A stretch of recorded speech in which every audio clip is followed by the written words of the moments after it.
Hello guys, स्वागत है आपका अपने चैनल वेल्थ हेल्थ पे। तो दोस्तों, आज हम बात करेंगे किसी तरह से हम किसी भी स्टॉक की सिलेक्शन करते हैं। तो सिलेक्शन करने के लिए सबसे पहले हमने, जैसा कि आप देख रहे हैं, इंटरफेस स्क्रीनर की वेबसाइट ओपन की, स्क्रीन पे क्लिक किया और इस तरफ हमारे पास आ जाते हैं ब्राउजिंग सेक्टर्स। तो ये वो सेक्टर्स हैं जो इंडिया में रन कर रहे हैं, प्लस इन सेक्टर्स के अंदर कौन कौन सी कंपनी है। जिस तरह से ये पैकिंग सेक्टर है, पैकिंग सेक्टर के अंदर कंपनीज कौन कौन सी है। तो दोस्तों, किसी भी कंपनी, किसी भी स्टॉक को सिलेक्ट करने से पहले हमें मार्केट की साइकोलॉजी को समझना होगा कि मार्केट की साइकोलॉजी में इस टाइम कौन से सेक्टर्स चल रहे हैं। जैसा कि हम सबको पता है, इस समय AI, natural gas, green energy, ये इस तरह के जो सेक्टर्स निकल के आ रहे हैं, plus EV sectors, electrical vehicles. तो ये तीन सेक्टर्स जो निकल के आ रहे हैं, जो इनके अंडर कंपनीज है, इनको एक बूस्टअप मिलेगा, एक साइकोलॉजी बूस्टअप, क्योंकि ये सेक्टर्स अभी न्यूज़ में है, प्लस इन सेक्टर का रनअप चलेगा। तो अब हमें ये तो पता चल गया ये सेक्टर्स कौन से हैं। तो इन सेक्टर्स की कंपनीज को ढूंढने के लिए हम जिस तरह से यहाँ पे जाएंगे, एग्रोकेमिकल, एयरस्पोर्ट, यहाँ पे जैसे जैसे ऑटो एंसिलरीज, ऑटोमोबाइल, जिस भी सेक्टर की आपको कंपनी को स्टडी करना है, आपको उस सेक्टर को देखना है। जिस तरह से education, hotel, health care, gas distribution, FMCGs और फाइनेंस, इस तरह से हमें सारे सेक्टर्स मिल जाएंगे और हमें वो सेक्टर चुन के निकालना है जो हमें लग रहा है कि इस समय काफ़ी ही ज़्यादा डिमांडिंग और न्यूज़ में है। जिस तरह से हमने क्लिक किया ऑनलाइन मीडिया पे, तो ऑनलाइन मीडिया का जो सेक्टर है उस पर क्लिक करने के बाद हमारे पास जो ऑनलाइन वीडियो की कंपनी आएंगी, और इस तरह से यहाँ पे अभी इन्होंने शो किया कि ऑनलाइन मीडिया में कोई कंपनीज नहीं है। तो उसी तरह से अगर हमने कोई और सेक्टर, जैसे कि प्लास्टिक सेक्टर है यहाँ पे, तो अगर हम प्लास्टिक सेक्टर को सर्च करेंगे तो प्लास्टिक की जो कंपनीज होंगी वो सारी निकल आएंगी।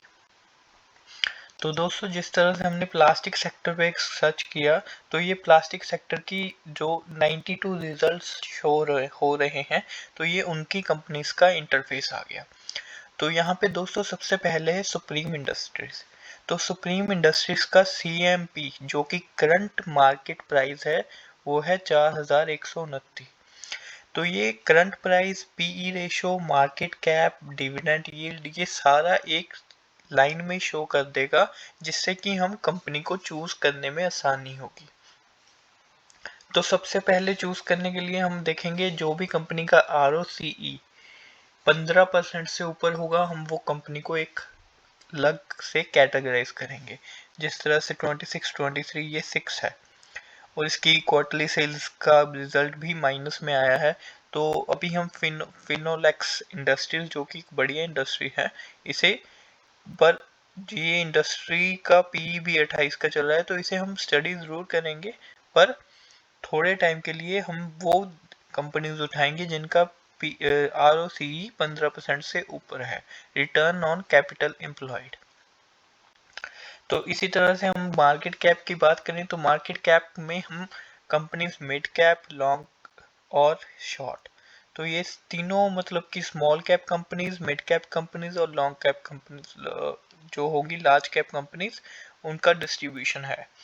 तो इस तरह से अगर हम देखेंगे कोई भी कंपनी, तो मान लीजिए हमने सबसे पहले सुप्रीम इंडस्ट्रीज है जिसका 26 का ROCE चल रहा है, हम इस कंपनी पे क्लिक किया। तो ROCE के बेस पे हमने एक कंपनी सेलेक्ट की जो कि है सुप्रीम इंडस्ट्रीज, और यहाँ पे इसका आ गया हमारे पास बिजनेस मॉडल।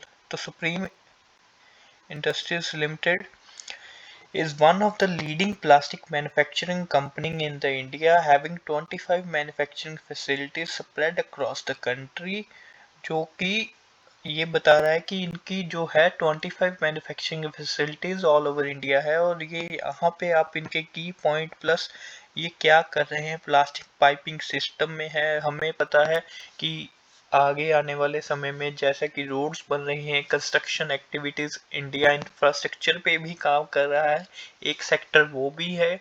और उसमें जो भी चीज़ें लग रही हैं इनकी इंटरनल पाइपिंग, तो वो supreme industry internal piping plus cross lamination films and product, protective packaging और industrial molding component molding furniture और storage of the molding handle products। तो ये इन सारी चीज़ों में काम कर रहा है। तो की पॉइंट्स की बात करेंगे तो यहाँ पे आप इनके की पॉइंट्स को रीड कर सकते हैं, जिससे कि आपको कंपनी की स्ट्रेंथ और कंपनी के बिजनेस मॉडल के बारे में पता चलेगा।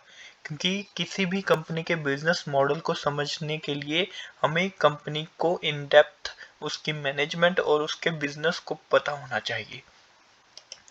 तो ये था इसका बिजनेस मॉडल, और इसे रीड करने के बाद हमें पता है कि कंपनी जो है 50,000 करोड़ के माइक्रो कैप से ऊपर है, जिसका ये मतलब है ये एक लार्ज कैप कंपनी है।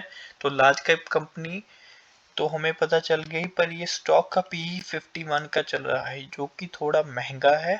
और करंट प्राइस जो है 4,129 का, बुक वैल्यू 363। कंपनी अपनी बुक वैल्यू से बहुत कई गुना ज़्यादा ट्रेड कर रही है। ये एक थोड़ा नेगेटिव पॉइंट जरूर है, पर कंपनी की स्ट्रेंथ और उसके बिजनेस के अकॉर्डिंग ये कुछ भी नहीं है। चार्ट्स की बात करिए तो कंपनी लगातार हाई शो कर रही है, और जैसा कि हमने इसके कॉन्स में भी लिखा है, stock is trading 11.4 times than its book value 363 की, और स्टॉक 4,000 पे ट्रेड कर रहा है। तो कंपनी के प्रोज ज़्यादा है, कॉन्स कम है। जैसा कि हमने कहा, कंपनी डेप्ट फ्री है, कंपनी के गुड रिटर्न्स हैं, आरओई 3 साल का 27% है, company has been maintaining its healthy dividend. और पीएस के कंपैरिजन में आप देख सकते हैं इनका एस्ट्रल पॉली और यहाँ पे फिनोलेक्स, ये इनके पीएस हैं। क्वार्टरली रिजल्ट की बात करें तो सेल्स ग्रोथ आप देखेंगे लगातार बढ़ते हुए। ऑपरेटिंग प्रॉफिट भी कंपनी का, यहाँ पे ऑपरेटिंग प्रॉफिट थोड़ा सा मेंटेन्ड है, तो ये एक थोड़ा सा देखने की बात होगी कि क्यों ऑपरेटिंग प्रॉफिट थोड़ा सा मेंटेन्ड है, क्या कंपनी आगे इन्वेस्टमेंट्स कर रही है या जो भी है। तो इसकी प्रॉफिट बिफोर टैक्स की बात करेंगे, वो भी जून 2023 में थोड़ा कम हुआ था और सितंबर में दोबारा रीगेन कर रहे हैं। नेट प्रॉफिट में भी सिमिलर चीज़ ही दिख रही है। प्रॉफिट लॉस स्टेटमेंट में सेल्स की बात करें तो सेल्स लगातार कंपनी की बढ़ती हुई, ऑपरेटिंग प्रॉफिट यहाँ पे जैसा कि मार्च में थोड़ा सा कम हुआ था 2023 में, और यहाँ पे इसी तरह से प्रॉफिट बिफोर टैक्स भी सिमिलर और नेट प्रॉफिट भी उसी तरह से मार्च 2023 में थोड़ा सा कम हुआ था। बैलेंस शीट की बात करें तो बैलेंस शीट में हम देख सकते हैं यहाँ पे इक्विटी कैपिटल सिमिलर है कंपनी का, और यहाँ पे टोटल लायबिलिटी और एसेट सेम है। तो इस तरह से हम कंपनी को सिलेक्ट करेंगे। सेक्टर सिलेक्ट किया, साइकोलॉजी देखी किस सेक्टर की और है, सेक्टर के अंदर कंपनीज चूज की। कंपनीज चूज करने के लिए हमें सेक्टर में देखा कि किस कंपनी का आरओसी बढ़िया है, उस कंपनी का बिजनेस समझा। उस कंपनी के बिजनेस को समझने के बाद सबसे बड़ी बात, अपने फाइनेंशियल एडवाइजर्स से एडवाइस जरूर लें। हम सेबी रजिस्टर्ड नहीं हैं, और इसी तरह से अगर आप स्टडी करेंगे तो आप अपने फाइनेंशियल एडवाइजर्स और उनसे भी देख सकते हैं कि वो कोई गलत कंपनी तो नहीं चूज कर रहे, क्या उस कंपनी की साइकोलॉजी और उसका थीम प्ले हो रहा है, क्या उसकी आरओसी 2% हो और वो कंपनी माइनस में ट्रेड कर रही हो, कहने का मतलब उसकी सेल्स ग्रोथ ना हो और उसके क्वार्टरली रिजल्ट्स खराब हो और वो रिकमेंडेशन आपको आ रही हो। तो उस चीज़ों से बचें, अपनी प्रॉपर स्टडी करें और अपने फाइनेंशियल एडवाइजर्स की एडवाइस लें, और उसके बाद अपनी भी स्टडी अच्छे से करें। तो उम्मीद है दोस्तों आपको ये वीडियो अच्छा लगा होगा। इस तरह की और वीडियो के लिए हमारे चैनल को लाइक और सब्सक्राइब ज़रूर करें।